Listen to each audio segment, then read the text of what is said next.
Hello and good morning. I'm Kim Baker. And I'm Kim Mackay. Welcome to the weekly gossip show, where we cover the latest headlines, sports and showbiz news.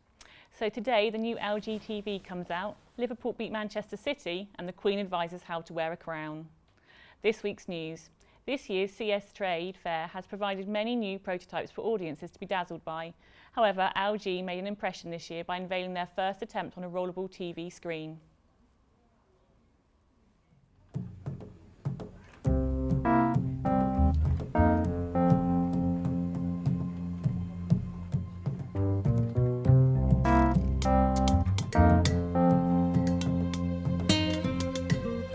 Now, inside this stylish long box, if you can believe me, is a 65-inch OLED display. Right now, it's all rolled up, but watch this. Imagine you're getting up in the morning and you just roll it out, just partially at first, and what you get is this display. You can see weather information, some calendar details. It can even perhaps be used as a music player, like a sound bar on this display just here.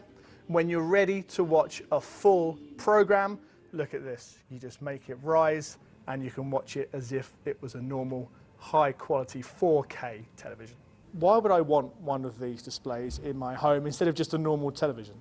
So when you need the display, you can just roll up the OLED screen. If you don't need the display, then you just roll down the OLED screen. How much is this display going to cost? That's a really difficult question. We have some interested customers and we're discussing it with them, and the cost of the set is to be decided by the set makers, so we can't actually give out any information about that, sorry.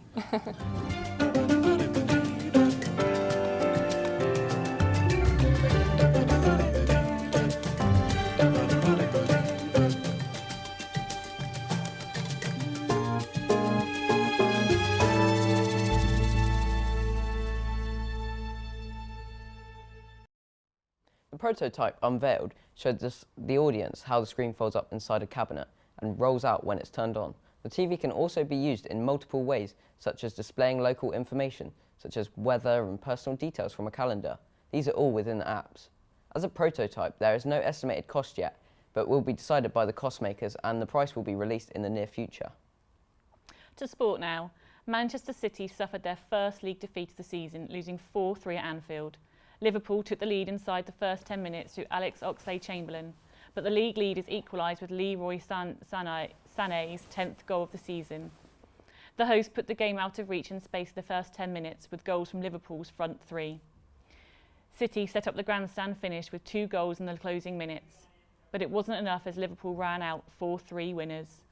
I think there's a lot of unhappy people this morning after that. Man City undefeated. Yeah, I think Liverpool will be over the moon. No. Yeah.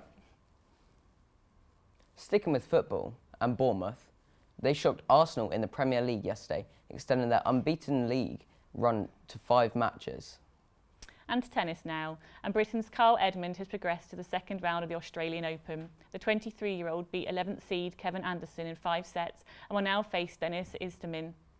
Elsewhere in Melbourne, Venus Williams suffered a shock defeat at the hands of unseeded Belinda Bencic. And finally, world number 1 Rafael Nadal cruised through his first round match with Victor Estrel-Burgos, losing just 3 games in the match. And now to showbiz news. The Queen is sharing memories of her coronation and describes what it's like to wear the imperial state crown. The coronation aired on yesterday on the BBC. In the film news, Paddington 2's out. It has already received lots of positive feedback and even a 5-star rating. The film stars Ben Whishaw, Julie Walters and Jim Broadbent. Wow, I can't wait. The first one was amazing. Kids loved it, so it should be really good. Yeah, definitely. And finally, S Club 7's Paul Catamol has listed his 2000 Best Newcomer Brit Award on eBay, and it's picking up interest. The Brit Award currently stands at £9,200, so get your bids in now. That's it for today. Join us next time where we'll be joined by ex-footballer Gary Neville. See you next week for our latest headlines. Goodbye. Bye.